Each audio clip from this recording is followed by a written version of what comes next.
नमस्कार, मैं रेखा सोलंकी, सहायक आचार्य, राजकीय विधि महाविद्यालय श्री गंगानगर।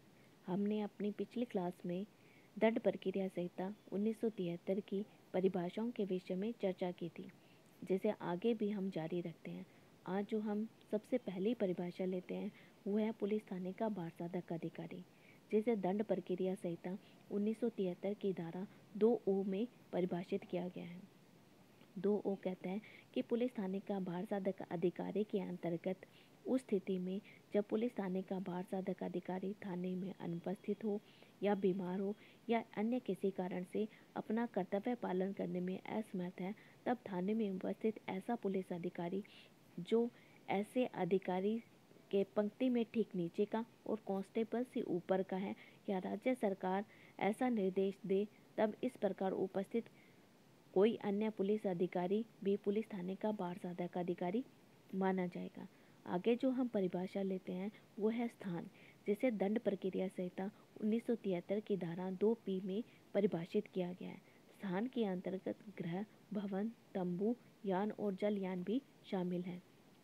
आगे जो हम परिभाषा लेते हैं वो है अधिवक्ता, जिसे दंड प्रक्रिया संहिता 1973 की धारा 2 में परिभाषित किया गया है। अधिवक्ता के अंतर्गत ऐसा व्यक्ति आता है जिसे न्यायालय में तत्समय प्रवर्त विधि के द्वारा या उसके अधीन विधि व्यवसाय करने के लिए प्राधिकृत किया गया हो, और इसके अंतर्गत अन्य कोई ऐसा व्यक्ति भी आता है जो ऐसी कार्रवाइयों में कार्य करने के लिए न्यायालय की अनुमति से नियुक्त किया गया हो। इस परिभाषा के अनुसार अधिवक्ताओं को 2 भागों में बांटा जा सकता है। पहला, ऐसे अधिवक्ता को रखा गया है जो प्रदत्त विधि के अनुसार न्यायालय में पैरवी करने के लिए प्राधिकृत होते हैं, और दूसरे अन्य ऐसे व्यक्तियों को रखा गया है जिन्हें न्यायालय की अनुमति से उस कार्रवाई के लिए नियुक्त किया गया हो। आगे जो हम परिभाषा लेते हैं वो है पुलिस रिपोर्ट, जिसे दंड प्रक्रिया संहिता 1973 की धारा 2 में परिभाषित किया गया है। पुलिस रिपोर्ट से तात्पर्य पुलिस अधिकारी द्वारा दंड प्रक्रिया संहिता 1973 की धारा 2 के अधीन मजिस्ट्रेट को भेजी गई पुलिस रिपोर्ट से है।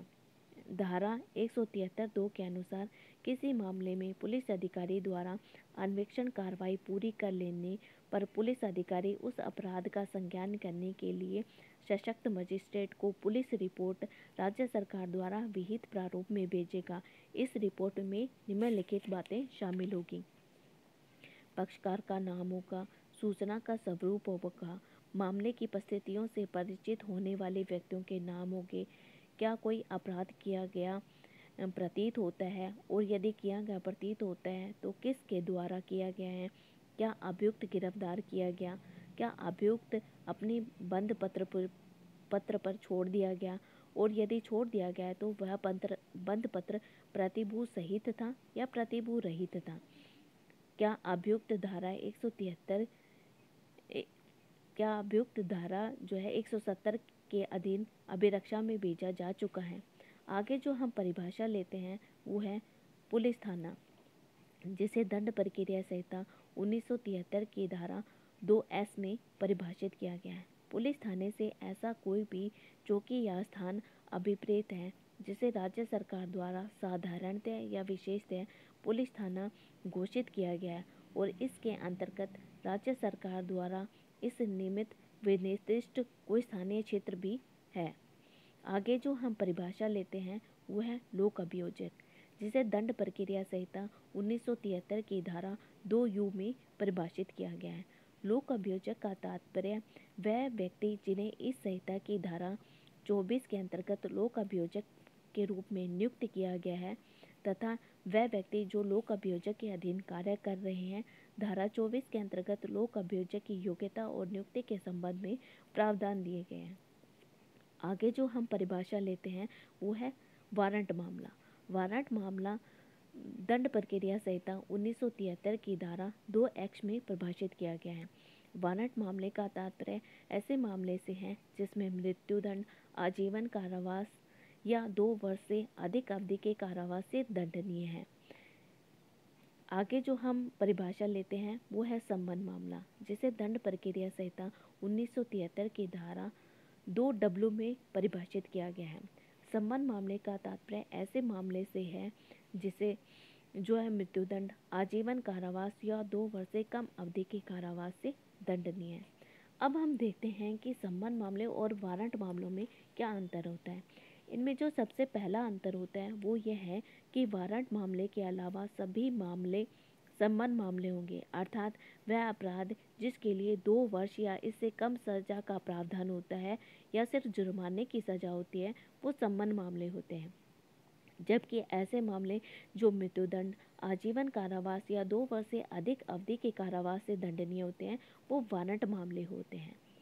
सम्मन मामले जो होते हैं वो साधारण प्रकृति के होते हैं, अर्थात कम गंभीर होते हैं, जबकि वारंट मामलों की बात करें तो वो गंभीर प्रकृति के मामले होते हैं। तीसरा जो इनमें अंतर है वो यह है कि सम्मन मामले के विचारण की प्रक्रिया जो है दंड प्रक्रिया संहिता 1973 के अध्याय 20 में बताई गई है, जबकि वारंट मामले के विचारण की प्रक्रिया दंड प्रक्रिया संहिता 1973 के अध्याय 19 में बताई गई है।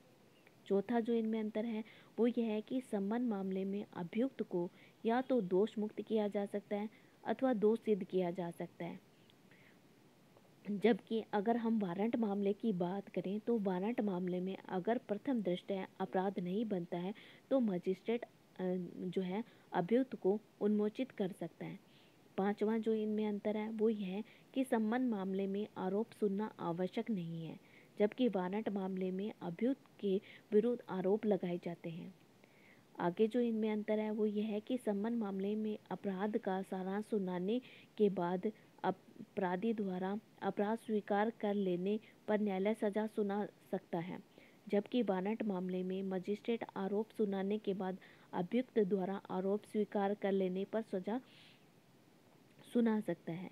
आगे जो इनमें अंतर है वो यह है सम्मन मामले में परिवादी की अनुपस्थिति व मृत्यु के कारण अभियुक्त को दोष मुक्त किया जाता है, जबकि वारंट मामले में मजिस्ट्रेट अभियुक्त को उन्मोचित कर सकता है, लेकिन शर्त यह है कि परिवादी अनुपस्थित है या आरोप नहीं सुनाया गया है और अपराध समझौता योग्य या संज्ञेय नहीं है। आगे जो इनमें अंतर है वो यह है कि सम्मन मामला आवश्यकता पड़ने पर वारंट मामले में परिवर्तित हो जाता है, लेकिन वारंट मामला सम्मन मामले में परिवर्तित नहीं होता। धन्यवाद।